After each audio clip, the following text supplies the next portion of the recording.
Welcome back to the Doomsday Clock, where this week we will be discussing Marvel's The Avengers, the 2012 film.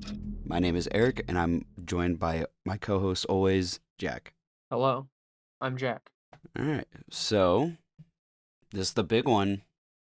This is the end of Phase 1, right? This is the last movie of Phase 1, yes. All right, so then, as always, we'll start with our little bit. Yeah, this is a big event movie. Who won last week? Was it you? I think you won again. Yeah, I think I won again. I'm on a hot streak. You're on a hot streak. So I would like to do box office. I was about to say, I'll let you choose. You want to do box office? I would really like to do box office. And truthfully, I don't know, because it's gone down. The last two weeks we've done this, the number has gone down. But I'm curious, did it go back up? We did box office last week, right? And it was, what was it, 300 We did box mil? office. It was it was lower than we both thought. I'm ready. I'm gonna tell you right now, this might be a swing and a miss. From me, this might be a swing and a miss. Okay, I'm ready. I have my guess.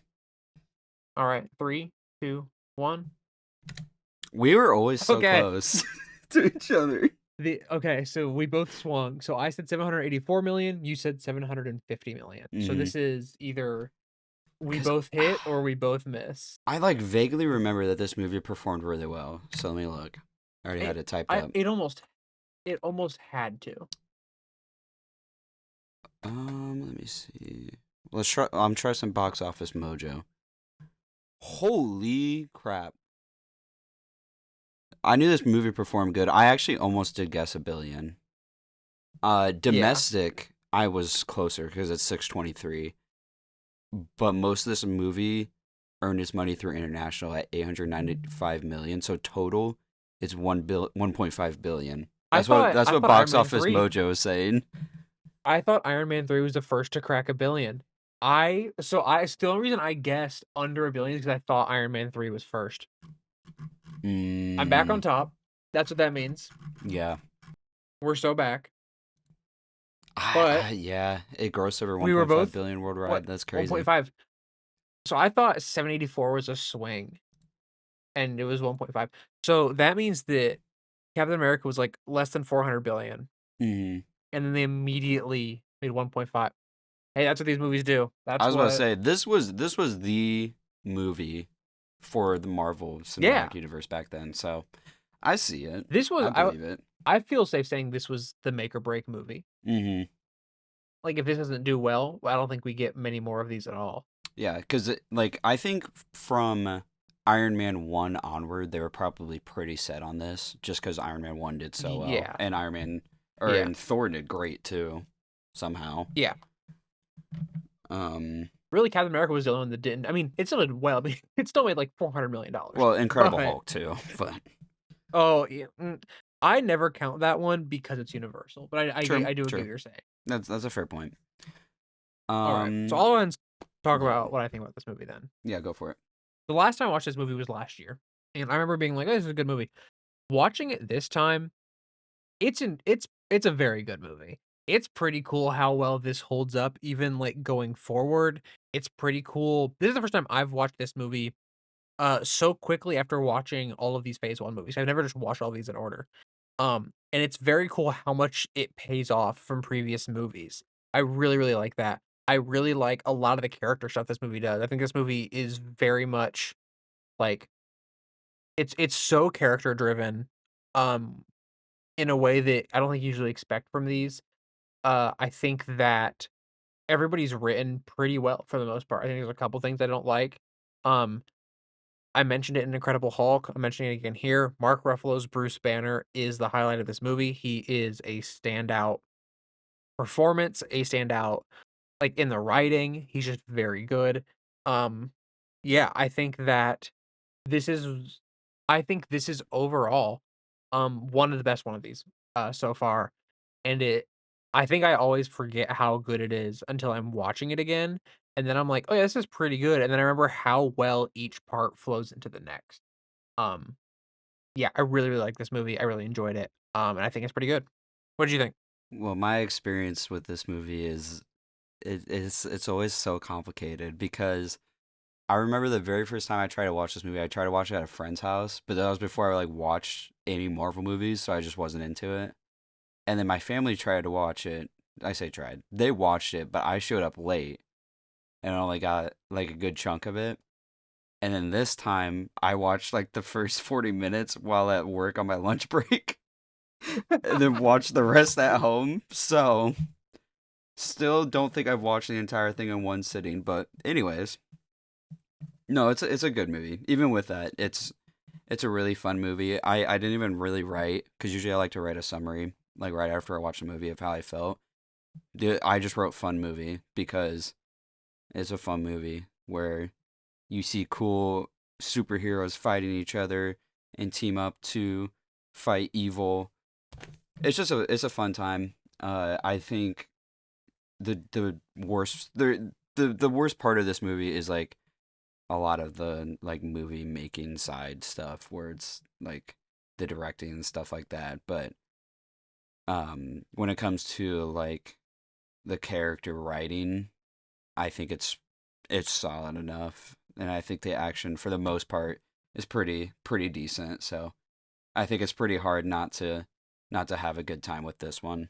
I Um, think by the very nature of us watching this in 2026, with all of these behind us, because what we were both, not to immediately leak our ages, we were both 9 years old when this movie came out, so neither of us saw this in theaters. mm, It's interesting to think that like this hadn't been done before. Now it's just like so expected that these movies cross over with each other. These movies like have other characters in them, either in post credit scenes or otherwise.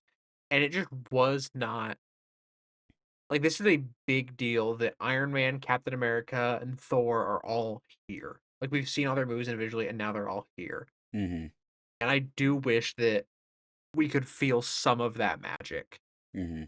that we kind of don't because like we know what's coming. But I think that also I think that kind of gives us a unique perspective where we can like stand back and see Yeah. why the magic worked, and see how it connected. Yeah, and the thing is I know how it felt because that's how it felt in Infinity War. Hmm. And that's how it's gonna feel again in Doomsday, right? Right? So my first note is actually with so I forgot about this opening scene. Once again, Marvel movies and Jack for getting their opening scene. I really like the like we're introducing that Loki's the villain of this one and like a quick little thing before we cut to the whole shield facility. I like it a lot. I think it's a cool little scene. Mm-hmm. The Avengers theme is goaded, obviously. So okay, Alan Silvestri, who does the Avengers themes. I think he did all four Avengers movies so far. I think he's probably doing Doomsday. I'm not sure, but I'm assuming he's doing Doomsday. Um, the way that you just get the lead up and not the drop until the title card is really, really good. Mm-hmm. I really like it. It's one of those little things that to me is like when I'm watching a movie and listening to the score, and like you don't always get it the first time, but every time I rewatch this movie, I'm like the theme immediately hypes you up into what it's going to be. How much do Yeah. you have to say about this like opening scene? We'll say like the whole thing up to like the chase starts. Um, I really like the line the Tesseract is misbehaving because Yeah. she's such a naughty little girl. Ew. Sorry. The Tesseract acting as like a doorway is pretty consistent, obviously, because of how we've seen Yeah. Red Skull go bye bye. So consistency. Um, it's cool seeing just like the Fortnite cube in this. Loki aura farming is crazy. He just came out of the portal cheesing for the He camera. he's Kubrick staring, right? He kind of that's kind of what I was thinking too. He was doing Like that's I like the here's Johnny stuff. yeah, like it feels like an intentional Kubrick stare, like homage, if not like just straight up Kubrick stare. Like to me, it felt very intentional. And then I just wanted to say too the spear that deletes people because we were obsessed with the gun that deletes people. Dude, straight up, the spear that deletes people. I think there's something about weapons that just erase people that really fascinates me. Mhm. As Eric can attest based on our D&D game last night. There's like it fascinates me. Like just the idea of it fascinates me. I really like one, the Eric Selvig is back. It's the kind of thing where it's like it's an interconnected universe and like it's the payoff from the Thor post credit scene, but like, he didn't have to come back. And then Nick Fury. So we'll get to it. My favorite joke in all of phase one is in this movie. This is not it, but it is in this movie when Nick Fury or when Eric Selvig says, "Low levels of gamma, nothing harmful," and Nick Fury just turns straight to camera and goes, "That can be harmful." Like he knows and we know, but it's like it's a very much incredibly earnest response from Nick Fury. And then I really like Loki's lines in this where he says, "An ant has no quarrel with a boot." Mhm. Man, uh, this movie just gets into it, and then he says, "I am burdened with glorious purpose," and we're gonna put a pin in that, For a alright? And while. we're gonna pull that pin out in mid-June, but we're gonna put a pin in that right now. Ugh, can't wait. I like this chase scene a lot. How do you feel about the chase scene?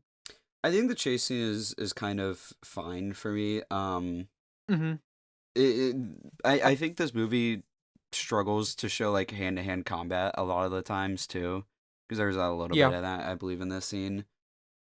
Because it's just like it cuts away after every hit, and it's hard to keep Yeah. track of what's going on sometimes. Yeah, I But the don't love chase, how Joss Whedon yeah, directs a lot of action. I don't really either. I think Joss Whedon kind of fumbles with his action a good chunk of the time. But when it's like I should say hand-to-hand action. I think hand to large hand, scale yeah, action, he that's what I does was trying pretty to get at well. too.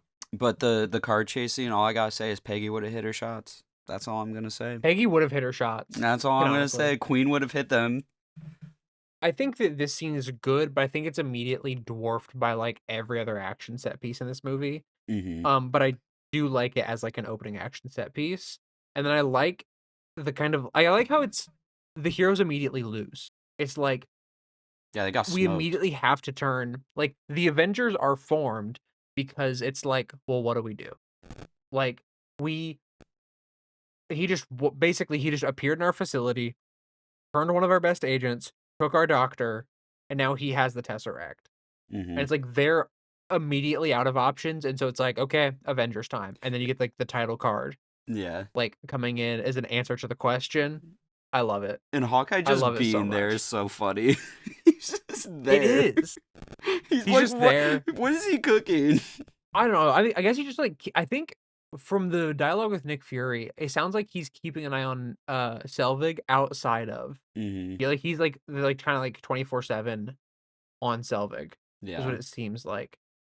But Um, it's just so funny when you got like the Tesseract and you want to have someone guard it and you call Hawkeye. Hawkeye, Like yeah. I'm not slandering him because I do like Hawkeye, but But like he does he shows a couple weaknesses in this movie, Hawkeye does. yeah. There's a couple of moments of there are 2 normal people on this team that I think we'll get to. Mm-hmm. So we cut then to, Black Widow, tied up in the chair. The baddie. I think all of this is one of my favorite bits of dialogue in the movie, I think. I think everything that has Black Widow and, like, interrogating someone, we'll get to that one later. I think it's the dialogue is really funny. I like when the guy answers the phone and Coulson's like, "I will level the entire city block unless you put her on the phone right now." Yeah, literally. And they're just like, "Well, what are we gonna do?" This also feels like a very good reward for people who watched Iron Man 2, and so, like, you immediately are like, "Oh, it's her, like, she's back," type of thing. My one complaint with this scene so, we're back to the Iron Man 2 problem that we had with her. She did not need to be in a tank top in this scene. No, she did not. And then we get, like, a feet shot at the end, and I'm like, "What's up?" Dude, it's there with Peggy too, but we'll get there. Or not Peggy, Potts. Yeah. I'm Um, like, "What's up here?" Do you have anything about this scene? I do actually. So, is this the first time they name drop Black Widow in this? I believe she's Agent Romanoff in all of Iron Man 2. Yeah, yeah, Yeah. yeah. But yeah, I do like the phone call bit. I think it's pretty funny. During one action shot, you can definitely tell that she just hit a dude with his hair, or with her hair, and it like knocks Yeah. him back. It's just see, I don't mind that because I think it's funny to nitpick that one. Mhm.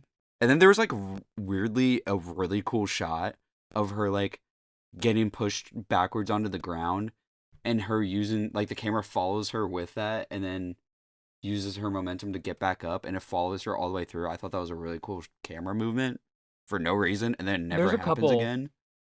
there's a couple really cool camera movements in this movie. Yeah, and then Ruffalo shows up. And then okay, so I mentioned that, like, any scene where Natasha's talking to somebody in this movie is really good. This scene between those 2, it is so great, between Banner and Romanoff. A couple of notes here that I have. 1, I love Banner's working as a doctor and trying to help people and not just isolating Yup, himself. This yup. feels kind of like a carryover from Incredible Hulk, while also just being, like, consistent with how the character is in the comics, as far as I know. Mm-hmm. Um, we don't carry everything over from Incredible Hulk because, that scene at the end where he was, like, purposely turning into the Hulk or whatever, I don't know, man. We don't I even really have to love talk about that movie at all. So. we don't, that's the good news. I love how much they dance around him being the Hulk. They use the words like "the other guy," like, all of that kinda stuff. Mm-hmm. It kinda, like it makes it feel I don't wanna say scarier, but, like, it makes them both feel sharper as It characters because makes like, it they're makes kind of Hulk seem more like you don't want him to come out. Like he's dangerous. It yeah. makes him feel more dangerous. That's kind of what it does. He's more of a threat than he's like a threat to the whole team, but they're like, "But we need Bruce," which I Mm-hmm. think is the perfect place to have Hulk in this. Um, I think Mark Ruffalo is incredible in this scene. This is my favorite scene from him, but I think he's incredible in this scene. I love when he, like, slams on the table Mm-hmm. and she, like, grabs the gun. There Yup. it lingers on her face for a second. Like, it is Scarlett Johansson also gives a phenomenal performance in this movie, I think. Mm-hmm. She has a lot of really subtle acting and really good scenes, and this is one of them where she like you just kinda, like, see that she's scared because she doesn't it's like she's scared of, like, I don't know, like, what the Hulk like, I don't think she really knows what the Hulk is, like, I think she's probably seen footage, but it's still, like, an unknown thing of, like, how it all works, Yeah. you know? I mean, just the fact that Um, she had that gun under the table and the building completely surrounded. yeah. I love when he's like, "Oh, we're completely alone, huh?" Like, he knows. Mm-hmm. He's aware. And then just one of my well, a funny line is, "What does Fury want me to do, swallow it?" As a I do like that. I like that Bruce Banner is quick in this movie. I like that, like, he has the wit in this movie. If you don't have anything else about this scene, your goat is next We if you can wanna talk talk about about it. my go. I will just say that like I said, I was watching this during my lunch break. My boss walked in on this scene with Captain America and Nick Fury, and he scared the shit out of me because I didn't realize he was talking to me, and I was like in an empty office, and he walks Mhm. in to ask me a question. He scared the shit out of me. Um, That's really because I was funny. locked in. I was like, "Oh my god, it's my goat." He's punching the Yeah, sandbags, and then he's here. I don't even really have much to say because I say no notes on Cav's writing because I just think he's like kind of hard to mess up at this point right now. Yeah, I feel like his current characterization is very hard to mess up. I really like that before we get to Cap, it like somebody says like this isn't won by something, it's one and then Nick Fury says it's won by soldiers and then it cuts to Cap. Mm-hmm. Like that's cool. Yeah, It, I I do think this love whole I love how exchange different he feels too from everybody else because he is a soldier from World War II. yeah, I think they did a very good job of making him feel like he's out of place. Like we're like he's in his place of like being a soldier while also being out of place in like how he's written. Yeah, like you said. Mm-hmm. And then so this is I think this is part of what I pulled from Iron Man 1 that I was wrong. We were wrong about that. Nick Fury says the Tesseract could be the key to unlimited sustainable energy, Mm-hmm. and then we cut to Stark Tower being powered by clean energy. Yeah. I thought that's what the arc reactor was in Iron Man 1, Mm-hmm. thinking about this scene, forgetting how far it comes along. Yeah, I clocked that too because he said it like would only work for like a year or something later in Yeah, this literally movie. said it's only for the first year because the prototype. So Gwyneth Paltrow and Robert Downey Jr.'s chemistry is still incredible. Booty shorts is crazy. Booty Shorts is crazy. Those 2 have such great chemistry. Mhm. I'm it got me excited to watch Iron Man 3 again, Yeah. 'cause I haven't watched it in I forever. love the chemistry. The writing is not my favorite. Writing is not my favorite. I think that Pepper feels kinda out of character. Yeah, she does. It felt weird. Um, yeah, she feels very much reduced from the, like, personality that she has, especially at the end of Iron Man 2, like, she's a very, like, fleshed out character, and here she feels a little more like mid Iron Man 1 Pepper, Mhm. Like I'm not which I saying don't like love. like corporate ladies or whatever and like women and like being comfortable can't be in some booty shorts, but like it feels weird for her. It feels weird to see her in them, you know what I'm saying? Yeah, Like that I don't feels want to be weird. like I don't want to be like put some clothes on, ho, but like I Yeah, don't know, I it know, I get what feels you're saying, 'cause I weird. think that feels weird, and I think that, like, the one part where, like, she, like, leans into Tony's ear and, like, whispers something sexy in his ear, like, that feels out of character for her, Yeah, right? to me. With the Pepper that we've been presented, that doesn't feel accurate. Yeah. Like, sure, y'all can be horny or whatever, fine. But it's just, Yeah, we've never seen Pepper like this. yeah. Ever. It's very out of place. Um, I do like in this scene, Coulson tries to hand Tony the laptop, and he's like, I don't like being handed things." That's a Mm-hmm. funny joke to keep Yeah. from Iron Man 1 and 2. Do you have anything else about this scene? Not Tony and Pepper. So But then we cut. yeah, Oh, wait, yeah, yeah, you have other stuff. then we cut to Coulson with my goat. And then they I name drop a pedophile, supposedly, that was on an island somewhere. they they do name drop an island dweller. I love how awkward Coulson is around Cap. Dude, it's so cute. I actually love that so much. 'Cause, like, that's how any of us would be. That's why I said he's literally me if I was ever to meet like Captain America, like real life Captain Yeah. America. That's my It's goat. great. I don't have any notes about the cut away to Loki and the team, this first one, do you? Like, I just have, like, one, like, quick note. It's not about, like, the actual, like, story con, it's just, like, a cool I CGI mean, detail. the are you talking about like with him like in the weird space dimension kind of or like Yeah. Yeah, so when he goes to the weird space dimension, he's, like, meditating on the ground, and then, like, the whole world starts to, like, dissolve around him as the camera whips around not whips around, but, like, pans around, um, to, like, transition into the other area. I like that. That's a cool way to transition him into a different area, like, where he's, like, astral projecting himself. mm, I would like it when there's fun transitions, when people are, like, out of body doing stuff. yeah. So, but like so is Loki I get Loki's kind of doing this for like revenge and cuz he wants to achieve ruler status. Yeah. So does he just view like conquering Earth and stealing the Tesseract like his glorious purpose now? Like that's kind of his character right now, right? I think his glorious purpose is to rule, Yeah. right? And so what he sees is he can rule Earth. He's trading the Tesseract for the Chitauri army, Mm-hmm. right? So he's using the Tesseract to bring him there, and then they will get the Tesseract. Presumably then, Loki will use the Chitauri army to rule Earth, I think is his plan. And I think it's both like he wants to rule somewhere, and so Earth is now his glorious purpose. One, because he thinks it will be easy, and two, because yeah, revenge for on Thor. Okay. Fair enough. Fair enough. Yeah. Um, It's a little more extreme than he was in Thor 1. a little bit. It's not like character assassination though, because I could see it. No, no, no, no. It's not like Pepper is. No, no, no.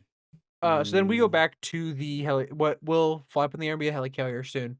I wrote down Cap calling Black Widow ma'am. He's so polite to everyone in this mm-hmm. entire movie.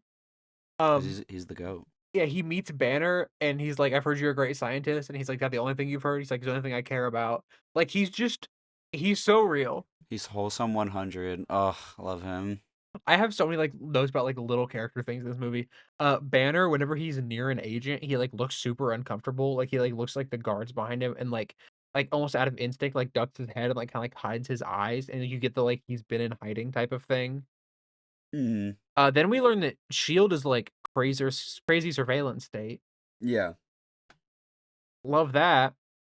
This is awesome tech, guys. This is so cool. I love that like Captain America, Black Widow, and Hulk were like on the runway or whatever, and then like the thing started going Hmm. crazy, and their first thought was submarine. They were like, Yeah. "Oh, we're about to be underwater." Like, huh? I mean, to be To fair, be they also fair, didn't know it was if gonna I'm start on boat, flying. Yeah. my first thought is not it gonna fly now. Mm-hmm. They fly now. And then is Jeff from Community in this movie? I thought I saw him as one of like the little grunts that it cuts to, like when the helicarrier Mm, starts flying. But I wasn't 100% sure. So if we mm, want to just pretend that it is him, no, it's not. it's not. It's not him. It looked No, like I think the young rest of Jeff. the Community cast, I believe, is in different ones that Russo brothers direct. Hmm. But I could have sworn it was him. It looked like him, like young Jeff. I'll have to find like a clip of what I'm talking about. yeah, find the clip and send it to me because I'm interested to hear now what you're talking about. Okay. So we cut back to Loki and the League of Bad Guys. I like Eric's characterization here. Oh, he's very much like himself, but not. And like Hawkeye's the same way later on, I'll mention it. But he's just like so overjoyed and whimsical about gaining knowledge. He's like, my eyes are open now. Like I can see everything. He's just so happy about it. Hmm. And then my least favorite scene in the MCU happened. Because as blood work is to you, that's eye stuff to me. Oh, okay. I was like, what? Any any weird eye stuff I do not like. The sound design makes me viscerally uncomfortable when he's like shredding this dude's eyeball layer by layer so they can 3D print it for Hawkeye Hmm. or whatever. Like, nope, hate it, don't like it. Worst scene in the entire MCU. I would rather watch the any scene between Bruce and the other one. What's the girl's name? Betty in Incredible Hulk than watch that again. Fair. Let me see. Okay. Helicarrier takeoff. 116, 116 time frame. 116. Hmm. Bum bum bum bum. Ah, I see it. It Yeah, looks it's like not him, but I him. see it. It looks like It kind of him. looks like him, yeah. All right, we don't have to pretend that it's canon like we were with Modern Family, I guess.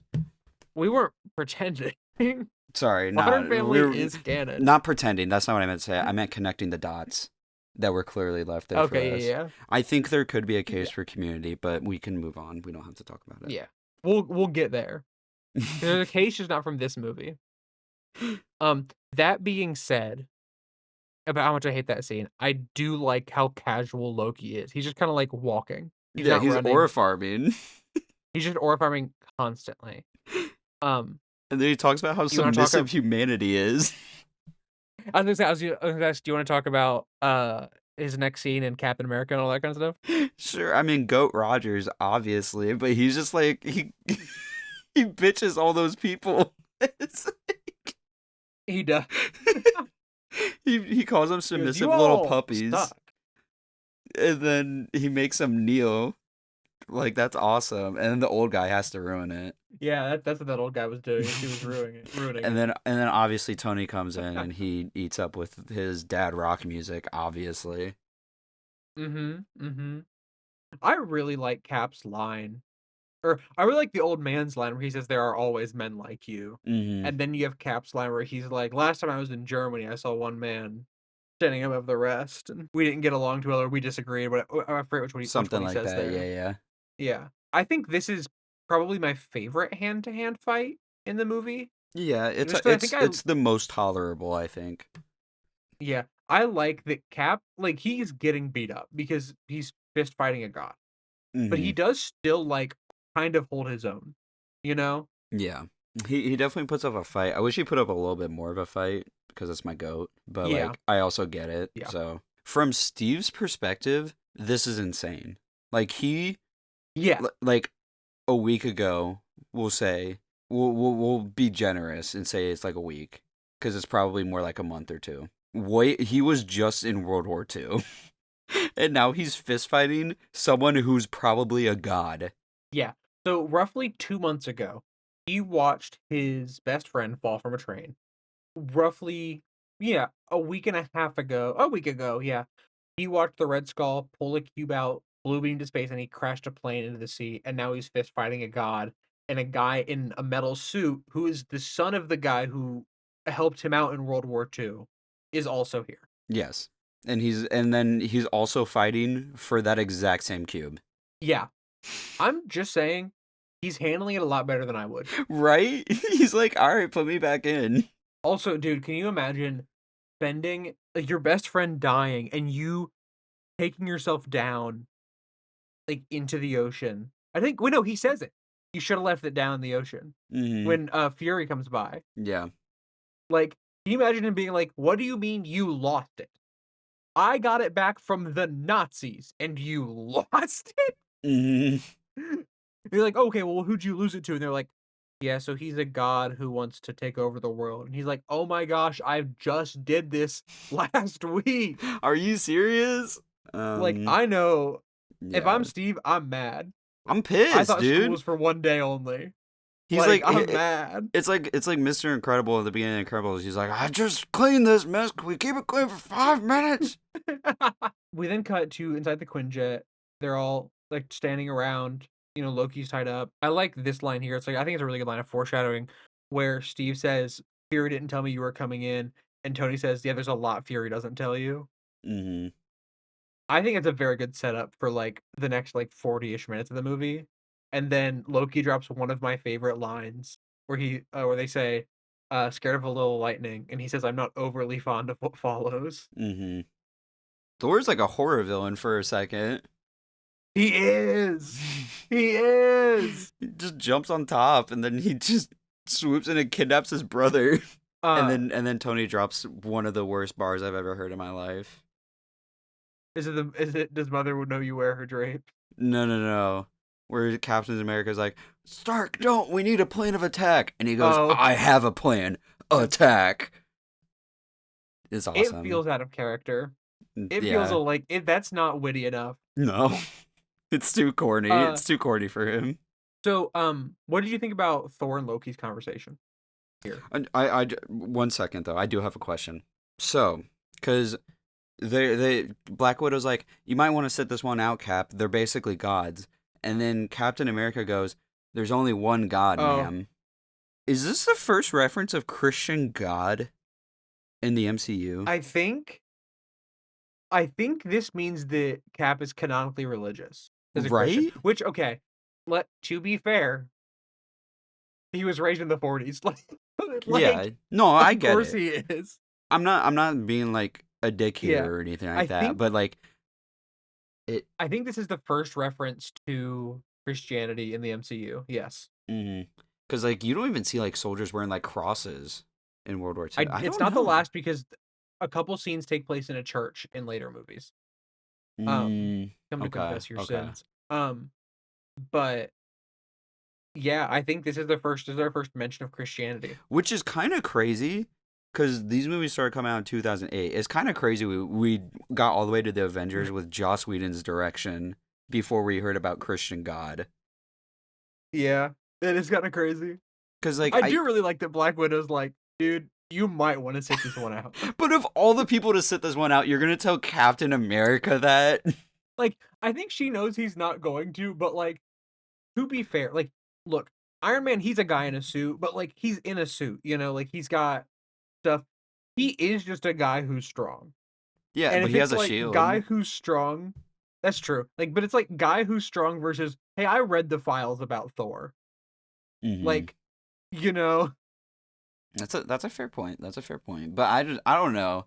I don't think Iron Man particularly outranks Cap in the strength no, department. no. So I'm kind of like, does he need to sit this way? I mean, if he wants to, he can. He's like I said, like a week ago, he was still in World War II. So if he wants to, I'm not gonna be like pissed about it. Okay, we can move on. Yeah. um, I will say I I like how Thor and Loki like talk the same way that they have before. Like the Yeah. writing's consistent here. Yeah, keeping the like kind of Shakespearean sound, I think is really good. I really like here this movie. I think I have a note about this later, but I'll talk about it now. This movie is so much the culmination of all of Phase 1, but in ways that you don't completely expect. Because, Mm-hmm. like, okay, so Black Widow first appears in Iron Man 2, right? You have the Tesseract from Captain America. You have Loki from Thor. You have, like, all of this stuff, like, Eric Selvig's coming in from Thor. Like, all of this stuff truly does culminate into this movie.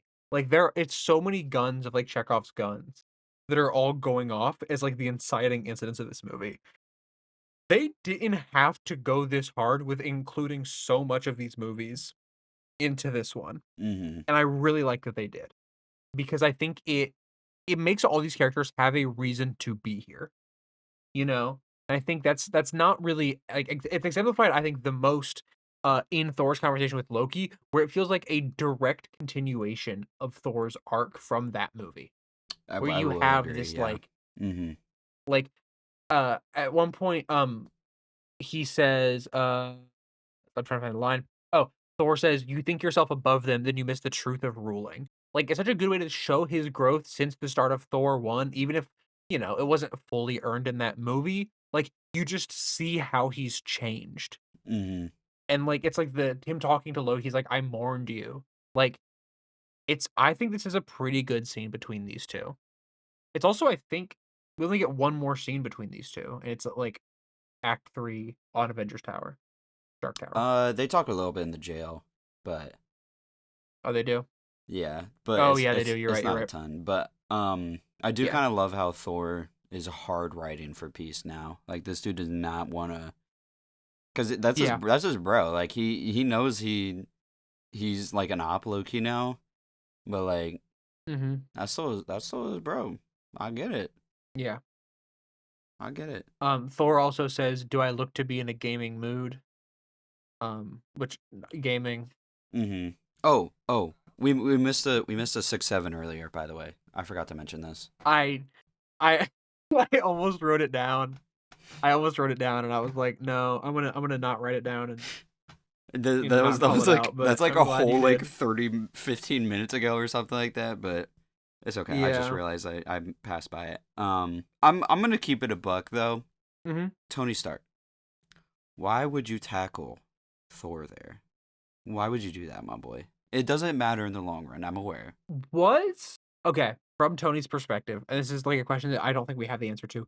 Was he briefed about Thor? He had to have been at some point, bruh. Like, come on. Like, I agree this is an L for Tony. In this situation, it's an L for Tony, but I'm like, do you think that, like, they briefed him about Thor? Because, like, I get what he 'cause I think Tony even says, like, I get what he says where he says, "If he kills or takes Loki, we lose the Tesseract," you Mm-hmm. know? But at the same time, yeah, why are we tackling and trying to fight this guy? So it is a good joke The where that's why I'm like, why you the two options you have were tackle this guy you don't know or tackle the villain you absolutely know is evil and capture him again. It's like yeah, I don't know why they don't just take Loki back. right, It but does then give us Loki just it sits gives there us a like a pretty good good fight boy. scene. Loki just sits there and waits. Like he could go. Well, I don't think he could. Like, I mean, how far is he gonna get?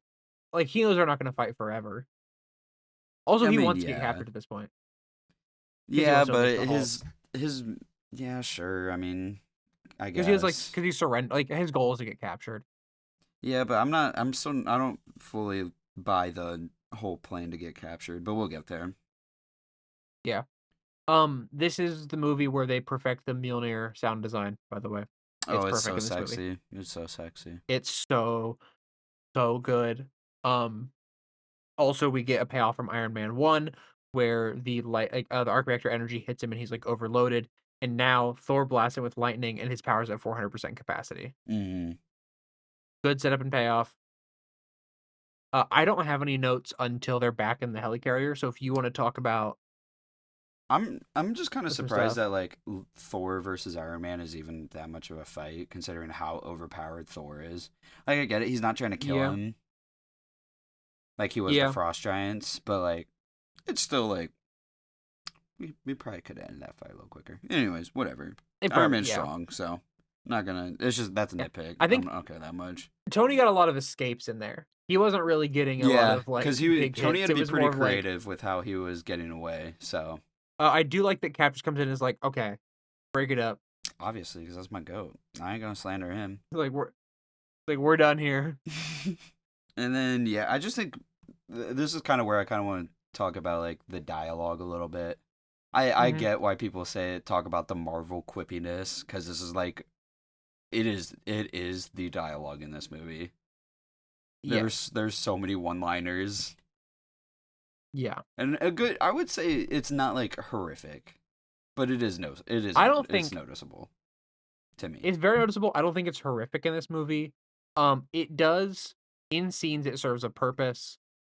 In later Josh Whedon joints, the one specific later Josh Whedon joint, it is a lot more noticeable. Yeah, I think this one doesn't bother me a ton. It's still like kind of annoying when certain It characters are doing feels it. earnest. Yeah, and like I'm fine with if like Tony Stark's doing it.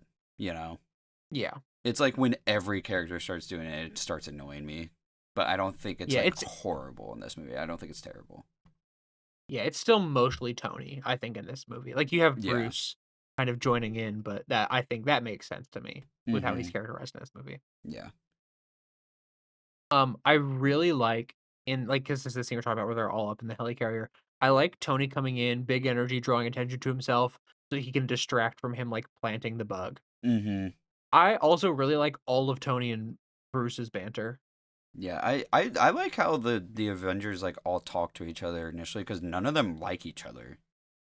Yeah, it's okay. I'm just gonna read out this whole note that I wrote because I wrote like a couple of notes here about this thing. So I really like the second act of this movie a lot, actually. Um, I really like the scene of all of them in the room. You have Steve who trusts Fury, Stark who knows something is up, but not what, and Banner who's just here, but also acknowledges that Fury is definitely hiding something. I also like that both Tony and Steve are right. Fury is hiding something, but Loki is definitely trying to get them to fight amongst themselves. Steve doesn't like Tony, most likely for his experience with Howard, but once they are away from each other, they both admit that the other person is right.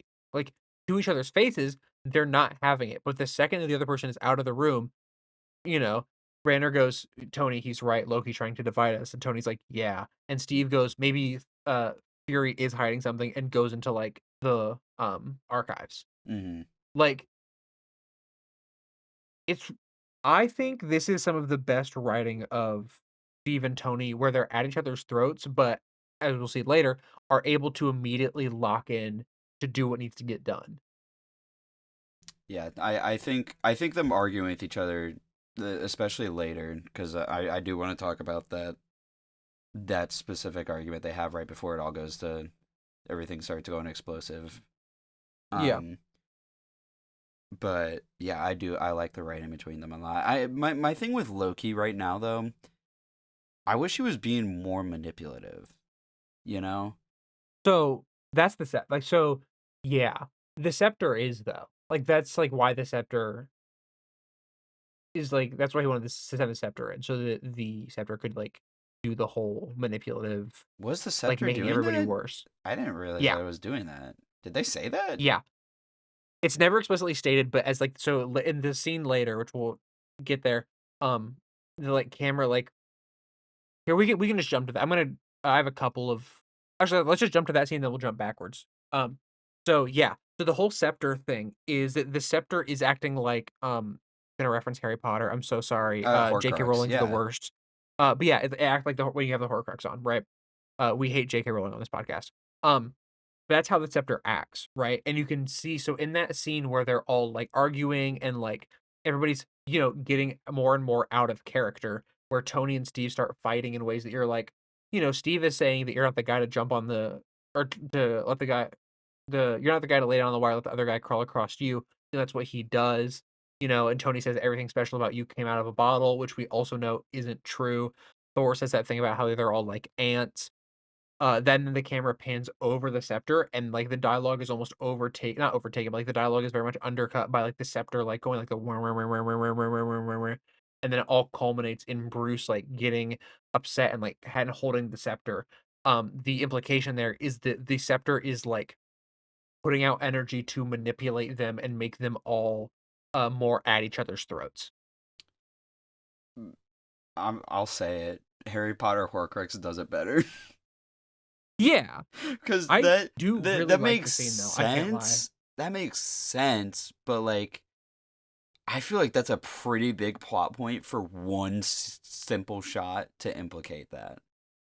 Because Yeah, I mean, it's but not it's like also said or anything. it's also how they act though, because the second that like the explosion goes off, it's okay. So the last thing that Steve says to Tony while they're under the scepter is he goes, "Go put on the suit." Like he's saying, "Put on the suit," right? Then the explosions go off. Both Steve and Tony like fall down a level, and Steve looks at him and he goes, "Go put on the suit." And it's a completely different tone in a way that you can see them both realize that they're being manipulated. And now Steve, like, But I didn't even they take both it as just that. I lock just took that into. as there's an explosion and they're like, okay, we're done with this game right now. We're locking in. Yeah, everything I I've didn't even take it always as them getting out of proximity of the scepter. That's not how I took it at all. I've always taken it as like because like the scepter's manipulating them, but it's like a more subtle way than it is like Selvig and Hawkeye and all that kind of stuff. And so then once they get the like jolt of like getting hit, and then they're not getting manipulated anymore because that then sets up Hawkeye getting hit in the head and being out of it. Yeah, I've straight up never took it as that. I just always took it as Steve Really, and Tony always like they have a fundamental ideological difference. they do, but I think you're right. They do, but I think they also have a level of respect isn't the right word for each other, but like they do have like a level of respect for each other because in the second that like because they both immediately lock in and help, and then they work together to get, like, the one rotor back up, Yeah, but I you don't know? fully disagree. Like I could definitely see the idea that these two, I mean, they don't even think they're in immediate danger, so they think they have time to have this argument and have this little bout, you know. So Yeah. I've always just took it as they genuinely do not like each other like as people at this point in Mhm. time. And it's not really the I scepter don't manipulating that at that point, but it could be. I don't know. y yeah, see, I don't think they like each other, but I think that both of them get they don't take it a step too far because like, the camera is also, like, doing, like, Dutch tilts and, like, But it does angles that in through the this whole scene. movie. I brought this up Not later. like this scene, not like this scene. Yes, it Well, go does. It does. no, it does not. It does it with scenes with Loki, but this scene is, like, shot completely differently than the rest of the movie. I promise you. It like goes around the table a little bit. It does that flip around the scepter. I know what you're talking It about. it it does that flip, yeah, and then, like, centers the scepter, because the whole thing is upside down because the scepter is manipulating all of them. I promise you this was the intention. I've just straight up never took it as that. That's crazy. Because I mean, that makes Loki's plan make a little bit more sense, but Because his whole it's plan is to still get to unleash the Hulk, and so it's like, well, yeah. get the scepter in the range of Bruce Banner to try to set off the Hulk, I get the and then idea tear that the he 2 wants to apart. nerf them as hard as possible. So he's like, all right, I'll Yeah, get captured. I wish it was him being a little more manipulative versus the scepter. I guess no. that's fair, yeah. You wanna jump back in time a little bit and talk about Loki and Black Widow? Yeah, we can talk about that. That's a good scene. Mm-hmm. I like that it plays on the scene from earlier where she's like, like, I'm getting everything out of this guy," and, like, you think that she gets owned, and then she's like, "Oh, locked in, got it." Yeah, she's like a D&D character for me. Yeah, She just like rolled well in like performance. yeah, it's good, I like it a lot. Also, I skipped, Tony and Banner have an exchange where, Banner says, like, "So what you're saying is the other guy saved my life. Saved it for what?" And Tony says, "I guess we'll find out." That sets up Banner for, like, the rest of these movies. Mm-hmm. But, like, I mean, the big thing is, like, I guess we'll find out, and it's saving Tony's life at the end of this movie, right? But, like, I think that that very much sets up a lot going forward. I really like that line.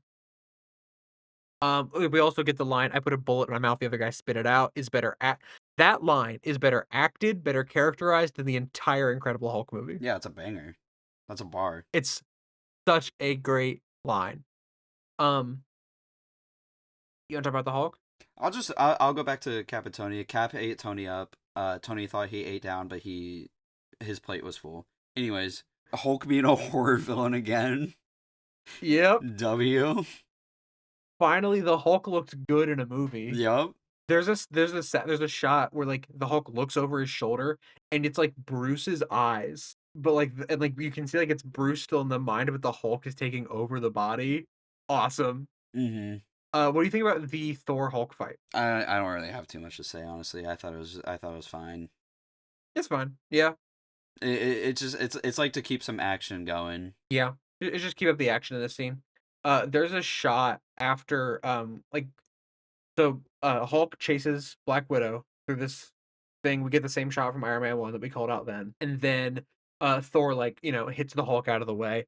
There's a shot of Black Widow realizing that there are levels to this Mhm. that is probably, like, the second like, probably actually, it's probably the best acted scene in the movie. Like, it's just Scarlett Johansson alone on set, like, fully just going through PTSD of something that just happened. Yeah. Wild. Very good acting. And I think it's her, like, realizing what would happen, like, if she went to get Banner and things went poorly. She's like, "I would have died." Mhm. Because she's, like, moments away from dying. Yeah, she is. She almost gets like pounded by the Hulk. Wait. Yeah. Smash. Obliterated. So Thor, falls for the illusion trick again. Dumbass. Come on. I love that he is consistently kinda dumb. I Mhm. think it's a really good choice to keep him, like, still he's learned a lot, but he's still a meathead. I also just wanted to say, could not tell what was happening in the Natasha versus Barton fight. That was Yeah. like indecipherable because it was Yeah. this is probably the worst fight in the whole movie. Yeah, definitely. Um, It's it's not good. and we gotta talk about Coulson. Bye bye, bye bye I Coulson. one, cutting off what Loki was gonna say by shooting him is really funny. Yeah, obviously, W Like, Coulson. and then being like, "Oh, so that's what it does." W. Coulson. Can I say something Yeah, go for it. that is controversial and brave? Yeah, say it. Coulson's death Coulson's death is better than Bucky's death. I mean, yeah, he's in more movies. It's earned it feels way more earned and way more emotional. I wish he was in more movie because my I biggest like him. connection is that he's just in every movie, so it's like Yeah. I can that's like the biggest through line I have of knowing him is that I Mhm. just seen him the most. But even, like, characters' reactions, Yeah, like like, Tony, everybody's like, sad. leaving like, when Tony leaves the room and you think that he's like, "Oh, he just doesn't wanna hear about this," and then it cuts to him in the room, and then, like, him and Steve have, like, a very real conversations, like, did he have any like, was he married? Like, where you realize that, like, it's affecting these characters. Mm-hmm. It's really good. Yeah, I mean, like I said, I wish it was. I think it could have been a little bit better. Just because Yeah. my biggest thing is that it kind of works because, like I said, he's the only character that's been in like basically every movie. Has he been in is he in Iron Man 1? Yeah. He's in Iron Man 1, he's in Iron Man 2 for a little bit. He's in he's in He's Thor. in Cap. Is he the is that when he's Is not he in in Hulk? Cap? Yeah, he's at the beginning. Okay. I think he's the agent that shows up, isn't he? I don't remember. I'm pretty sure he's in Cap. I don't think I he's think in he's the agent Hulk. that shows up at the beginning. He's not in Hulk. No, But he's like because the Hulk is only RDJ. yeah, I think they do enough with him where he's like wholesome 100. He's wholesome 50. He's a little cutie patootie with Cap. So that's why they're like with Yeah. the cards, the collectible cards. Mhm. But I think we needed like maybe a little bit more time with him, but I think it's probably the character they could have killed to make that because he's got a little impact with everybody. So Yeah. Also, spoilers, he's not dead. He's in 7 seasons of a TV show that takes place after this. oh So, we're not watching that show, though. no, I'm We're not not doing watching. that. Wait, is that Agents of Shield? Yeah, I've heard it's good, but, like, I just don't really want to. And more than I don't wanna watch it, I don't wanna edit the 7 seasons of a podcast about it. Yeah, no, I'm good on that. I'm gonna real quick, talk about something that we're gonna put a pin in and come back to in, like, a phase. There's a scene here that's, like, 6 seconds long where Thor walks up to the hammer and he, like, flexes his hand for a second before, we then see him call it to himself later on. I think this scene is really good. I think it characterizes Thor really well as a he's worried that he's not worthy anymore. even though that we, the audience, know that, like, why would he not be worried about this? I think it's showing that he's maturing. And now that he's back on Earth, he sees the hammer on the ground and he has a moment of, am I still worthy? Because the last time he saw the hammer on the ground on Earth, he was not. I think it's good. And then we're going to take a pin and we're going to put that in there and we're going to talk about that in like a month and a half. Mm-hmm. Mm-hmm. You want to I'm talk with you. about Tony and Loki's exchange? I just want to say, but real quick with the brainwash, I love that Yeah. to break the brainwash, you just have to hit them on the head. You have to knock them out. Like that's all you got to do. I mean, look, the first step to healing a concussion is giving somebody a concussion. Yeah, no, I'm fine. Like, I think it's funny, so I'm okay with it. I don't it's care very that funny. much. Because they're like, Yeah. because I was expecting, because like when Hawkeye wakes up, it's like like weird colors and stuff. It's like weirdly saturated. I was like, oh, is he It's still weird, yeah. brainwashed? And then it like slowly goes back to normal. And he's like, oh, like he talks about his experience, which obviously is cool. I like Hawkeye. Um, Yeah. but it's just funny because it's like, Underplayed in this movie, pretty good. mm-hmm. Yeah, I Wish wish there he was was an app around I could talk about a him little on. bit longer, but I do think it's funny that you just have to hit them on the head. It's very funny. Because then I think so later on Eric Selvig just by coincidence is snapped out of it by being like slammed into a wall. Mm-hmm. I like that. It's funny. But yeah, Stark threatening Loki's peak, obviously. It's him tapping. Okay, look. I like a lot of the stupid jokes in this movie. I love the humor in this movie a lot. Oh my gosh, we skipped my favorite joke. Oh, go for Did it. I skip my favorite joke? When did I skip my favorite joke? As I know I put a note about it. Yeah, never mind. I fully skipped it. My favorite joke in all of Phase 1 is Tony and Steve run off to fix the helicarrier uh rotor, and he's like, "Okay, you go to that relay box and tell me what's up." And then he flies up and Steve just goes, "It seemed to run on some form of electricity." I think it's Chris Evans' delivery. It's so perfect. He's so genuine. Oh, And he's so genuine because then Tony just goes, "Well, he's not wrong." Like it's I don't know why it's my favorite joke in Phase 1. I laugh every time I hear the joke. I thought about it during the Captain America podcast and I laughed. I had to cut it out of the edit. mm-hmm. I just thought about this joke. It is, to me, I think the funniest joke in Phase 1 because he's so earnest. He's Yeah. like, this is the information he needs to know. Mm-hmm. It's not like, what really is like, he's like, it runs on electricity. And I feel the same way about Tony getting tapped on the chest with the scepter and it just not working. Mm-hmm. Like, But that's like it's an kind of actual dumb. plot like twist, kind of. Yeah. Yeah. But I really like I like Loki's line where he's like, "How will they have time to worry about me when they're so busy fighting you?" And it just doesn't work. I like that's where like the quippiness really works for me, specifically in this scene, because it's Yeah, like he's like because no no Tony, he's like you want a drink? He's like no I'm threatening you. You drink? You sure? It's I love how awesome. he's like the Avengers, but Mm-hmm. we call ourselves kind of like a team. Like he thinks it's cringe. Yeah. Like I like you have that like he's like I wouldn't have branded it that way. But are you cool with admitting that the Mark 7 is one of the coolest things ever? Yeah, obviously. Hello? It's so I'm not awesome, dude. blind. Like, obviously, that's It's so Aura. awesome. Like we get better suits out of him in the future. Nothing will ever beat the first time you see this scene, you're like, "That's so cool." Mm-hmm. Like, 'cause it's still so like, the hardware is still so much there, like, you see it interlocking around him. It's so cool. Especially because, like, Uh, if you watch Iron Man 1, like, he had to be, like, in that, like, mechanic thing where it's, yeah. like, like, screwed onto him, you know? You want growth. There you go. Mm-hmm. My notes slow down so much once we're in the 3rd act. Um, Um, I was just saying the Chitauri are pretty Fortnite accurate to how they were in Chapter 1, Season 9. Or Season 8, I forget. I also wanted to say being what are you okay?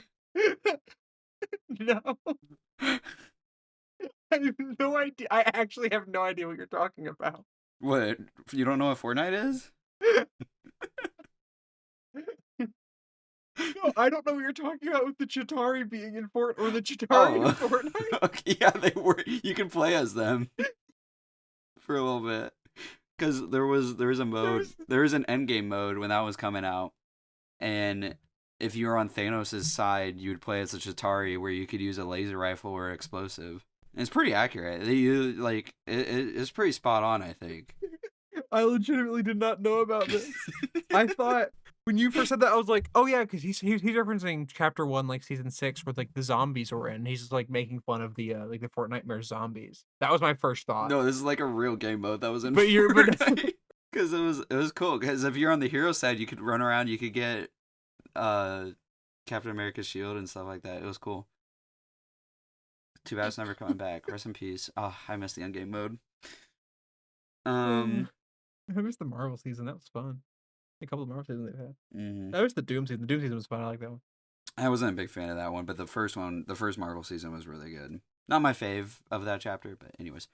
How do you feel about the Chitauri? The Chitauri are cool. They're pretty cool. I like that they have like a mask on or something. You know, that's pretty neat. Mm-hmm. I think the designs are pretty good. Let me look up Chitauri in the comics to see what they look like. I think they're a good like alien schlop army. You know what I mean? Yeah. They're a good faceless army. Yeah. Dude, that's what they look like. Okay, that's cool. Pretty cool. Yeah, that's sick then. And I also just wanted to say, can you imagine being a civilian in the MCU in New York? Your life sucks. Dude. You are fearful every day. And what's crazy is... What's worse, this or Invincible? Like, it's Invincible, but... It's Invincible. What's crazy is, like, it's not that bad. Like, you've had, what? A couple of incidents? Because, like, Iron Man 1 happens... Iron Man 2 happens in DC. Hulk... Yeah, okay, you know, Hulk does happen. In Harlem. But, like, you're like, okay, sure, like, another thing doesn't happen. And then the Battle of New York happens. Yeah.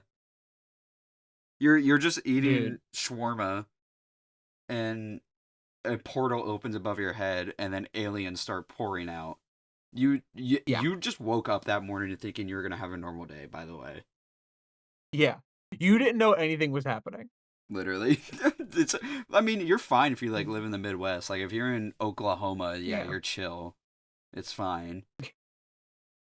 Bro, nobody's attacking Kansas City in the MCU. That's what I'm saying. Like, you're fine, buddy. You don't got to worry about it. New York, you're cooked. Like, there's a 99% chance you do not live for more than 10 years.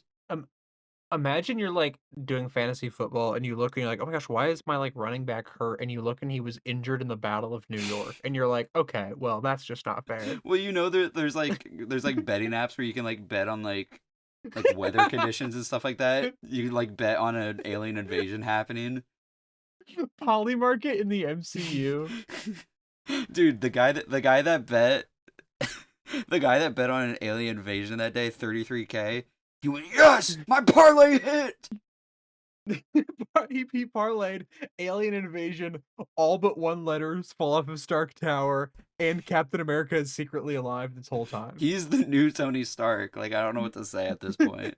That's why we don't see Elon Musk again, because Elon was bankrupted by that guy who hit that bet on X, when X becomes a betting app. Yeah. And Twitter becomes a betting app. It's just Polymarket 2. Okay, back to note. Back to notes. Loki Thor fight, not great, because if it's a fist fight, it's not gonna be great. It's not great. I do like that Loki is always searching for, like, or that Thor is always searching for the good in Loki. Yeah, he's like, brother, like, you can still stop this. And Loki's like, I'm gonna stab you now. Mm-hmm. And then I think we need to talk about the inevitable. Do guns do damage to the Chitauri? Because Black Widow pulls out those 2 Glocks. Is she doing shit? Or is she, like... Because she's hitting those shots, but are they doing anything? Okay, close your eyes and rotate a Chitauri in your mind, right? Yeah. If you're hitting the fleshy spots, yes. Their armor, I'm going to say, is advanced past guns. Okay. That's fine. That's fine with me. I can accept that. That's what I'm thinking. Because I think it's same as thinking, like, if you're bringing, like, are the arrows doing damage? Yeah. Like, if he's hitting the, like, fleshy spots, yes. Yeah. But if he's hitting any of the armor, it's bouncing off. And I'm fine with this. This is an accept. Yeah. Like, it doesn't bother me too much. Because, I mean, Tony Stark's missiles are doing damage. I'm assuming ballistics can do like a little bit, you know. Yeah. I like that they're kind of like, well, we can't really do anything right now besides help people, so we're just gonna do that. It's like this is our best option. Hulk shows up. Yeah, it's crazy. He shows up on a scooter in the middle of New York and just pulls up on his squad right when they need him. We love that. This is me after getting rebooted. Right? It's flying like down. This is me getting rebooted, dropping onto a supply drop, and coming in with a gold combat shotgun back in like season 5. dude, it's There weren't reboots crazy. then, but ignore that. Insane clutch up. Absurd clutch up. And then we get the I'm always angry Yeah. payoff, and then The let's money shot. let's put down any of our cynicism for one moment, The money shot. and then just kind of sit here in the childlike wonder. It's cool every time. Yeah. The circle shot is cool every single time. Mhm. They're finally like coming together as a team. It's awesome. It is cool. It's I think it's cool too cuz the build up cuz like you got the Chitauri like yelling at them on the building, Yeah. and then you got the money shot. We now must acknowledge our double standards. Mhm. Because unfortunately, Captain America saying Hulk smash I knew is it. I good. knew I knew it was going to come up. Hey, Unfortunately, it works. listen, I said that line in Incredible Hulk was my Jar Jar Binks. Okay, I like that line. This is your scene of Jar Jar Binks giving emergency powers to the Chancellor. Yes, and I like it. Again, because I'm consistent. At least I'm consistent. Okay. I have double standards. I'll be the one to say it. The Hulk Loki scene is still funny. Well, yeah, obviously. I also want to say Like that Cap just naturally being the leader in the battle. Yeah. W. Yep. And then I seeing actually him... have written down Yeah, go ahead. Cap taking charge once they get on the ground is character work, baby. Mm-hmm. And then them all locking in and doing team ups is just so satisfying to watch. I wrote down right as the action starts to get old, the second half of Act 3 starts, and we get the like nuke stuff and the scepter and all that kind of stuff. Mm-hmm. I think this is the best paced Act 3 of Phase 1. I'm trying to think. Yeah, probably. Because as soon as I was like, okay, we're just gonna like sit here and fight these guys a whole bunch, then they start the whole like cutting to Nick Fury talking to the council, them setting the nuke, like all this kind of stuff. I would say the second half of Act 3 starts with the circle shot. Yes, and I think it works incredibly. Where do you have my next note is not until basically the end of the movie, like the end of Act 3. So where's your next note? Because if you've got more, just quick one. I mean, we talked about it. You already said it. Obviously, Loki Ragdoll, awesome. Dude, you forget how much of a ragdoll he is until you're watching the scene again. You're like, surely he puts up somewhat of a fight, and he just doesn't. He does not. Like, it's legitimately really, really funny. He gets packed up by Hawkeye, and then Hulk does that to him, like, bruh. Yeah, Hulk does that to him, and I think the funniest part of it isn't even like the slam round is really funny. Hulk walks away, says "puny god," and then you just hear like a from Loki. It's so funny. He just like, and the subtitles say whimpering. It's so good. It's great. I really like it. Nick Fury walking out onto his deck with an RPG ready to go is just also very funny to me. Like I'm gonna nitpick. Yeah, go for it. Why are we shooting an RPG at a nuke? Kind of what I was thinking too. Well, it's also like don't get me wrong. It's aura. It's money. I feel like it's funny too because it's like he gets told like a plane is getting launched without his permission. Immediately he's like, "Oh yeah, let me pick up the spare RPG real quick and take it out." You think he is an RPG guy? Probably. It just like is at any point because I guess spoilers going forward. This is not the last time Nick Fury shoots something with an RPG. It's so funny. It got a laugh out of me just because of how crazy it was. These nukes, there being nukes in this movie have brought me to an important question that I don't think there is a right answer to. like, we really don't know. Does Steve know about nukes? Yeah, does he know about like Hiroshima and stuff like that? What is he? What is his? Well, he wasn't West Coast, I or I guess I it's don't Japan. We'll just say Japan.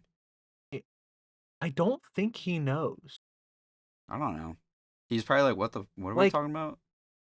unless they told him after, but, like, he went in presumably before, because that was after a lot more, like, a lot of stuff, I think, Hiroshima and Nagasaki were, like, 2 of, like, the ending points. They were post Yeah. Germany surrendering. Y Yeah, they're post-German surrender, so, like, I don't think he knows. Probably not. I mean, you would think someone would like fill him in or something, but who knows? Presumably. Can we show Um, Steve Oppenheimer? I don't know. That might break his brain. It might. Obviously the missile, everything with the missile stuff is really cool for Tony. Yeah. Yes. It's also very, very well shot. Mm-hmm. The shot of like his face in the helmet, where like you see like the reflection of it in his eye. That's why I thought about Oppenheimer, because of Mm-hmm. the Trinity shot in that one. Um, so speaking of Jar Jar Binks, really convenient that they all get Phantom Menaced, and they all shut down when the mothership's destroyed. Yeah, I'm I just didn't saying. know it was a hive mind. I didn't know that was a thing. Yeah. It's really convenient. Like, I think like it's the kind of thing where it's like, well, they would have stopped coming, so like they would have been fine. Like they would have been able to get them all eventually. Mm-hmm. But it is very funny. And it made me think about the Phantom Menace. Yeah. Um, and Jar Jar My Binks. other, because that was a nitpick I had too, but that's also just like a why did that happen? Yeah. My other nitpick. This might be my nitpick of the phase one instead of the century. It's my nitpick of the phase one. I get Tony holding on to that rocket to align the angle, but once it's through that portal, Buddy should have just let go immediately. Yeah. He held Yep. on way too long. Like, Yep. he Yeah, was brother needs to he bro. let it It go. was like the right angle for like a solid 2 seconds before he went through the portal. Like he should have let go way sooner. Yeah. I do like that Cap makes the call to close the portal. Yeah, yeah, yeah. Like it feels very fitting that he's like, close it. And Mm-hmm. then I like Hulk catching Stark. It's It's cool. cute. It feels like a culmination of him and Banner's friendship through this movie. Mm-hmm. I think, yeah, this whole ending works really, really well for me.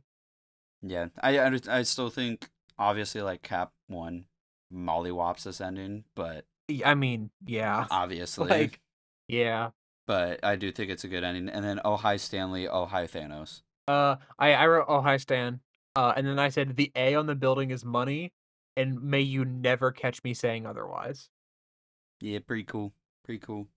I wrote, "Why he Urple?" Literally, he is Why? so But why he is like why he pink. He's magenta? like pink purple. Is that magenta? Brother is magenta. Magenta die. Yeah, it is funny that they saved Stan Lee for like the last like 2 minutes of this movie. It is. It Here's the thing. I admire the restraint to not make him the old man that stood up to Loki. Yeah, I That don't could have think been I don't done. know if they would have actually done that, but I don't know either, but I'm sure it was on the table at some point. yeah. Wow, I'm this sure one. somebody pitched it. Yeah, this episode was a lot. I thought this episode was gonna be cut and dry, but I think we were talking about Me too. the scepter for a longer than we both expected to. I I just get to yapping in these episodes. I just like talking about movies. Inherently, I think we just both like talking about movies, so we just start talking. Yeah, and I brought up Um, Fortnite. That's my bad. no, you're good.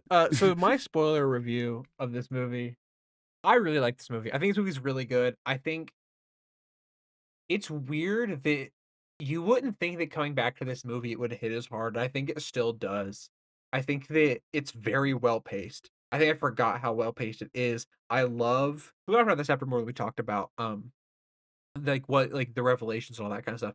I love Tony and Steve each figuring out for themselves that Shield is building weapons in their own way. Of Steve going into the archives, of Tony, um, hacking into the systems.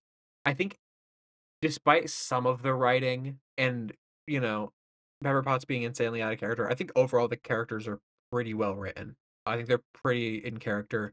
Bruce Banner is obviously a standout. Shout out to Scarlett Johansson and her acting as Black Widow in this movie. Um, I think Tom Hiddleston is not as strong as he is in Thor 1, but I think he still brings everything he needs to bring. Um, this is a good movie. This is a very good movie. If somebody were to tell me this is their favorite MCU movie, even now, I would be like, yeah, that's fair. Do I think it's the best one?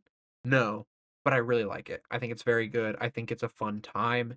And I think it is everything you could want out of a team up movie like this. You get a little bit of the characters fighting each other, and then you get them teaming up, and it all culminating in them fighting the bad guy. Also, I like that Nick Fury's like, no, we're not going to nuke Manhattan. And the shadow government's like, I think you should nuke Manhattan. Um, I think that's a little bit silly, but in like a very comic book way. This movie is very comic booky in a way that I really, really like. I think that a lot of this stuff feels like it's off the page. I like that, as Eric said earlier, they are prioritizing saving people. Cap is like, no, we got to like lock down the streets. We got to save people, keep them in the buildings, get them into the subway, get them into the basements. Like they have priorities. I think that no one feels nerfed in this movie. Even Thor, like who would be very easy to be like, oh, he's just kind of like weaker in this movie for no reason, feels incredibly strong. He's calling lightning all the time. I think that this is quite a good movie, and I really, really enjoy it.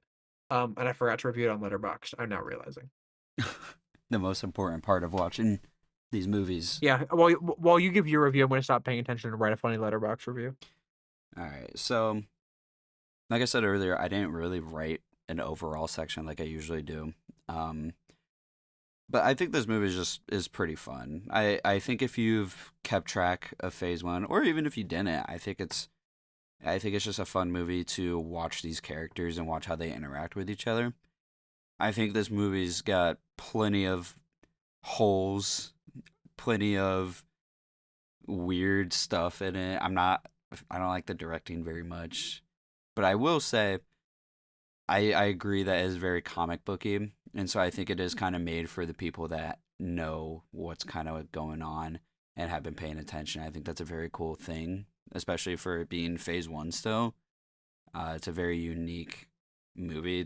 Um it's just a fun time. I think you can criticize the writing for a lot of things, and I do, but I had fun with this movie.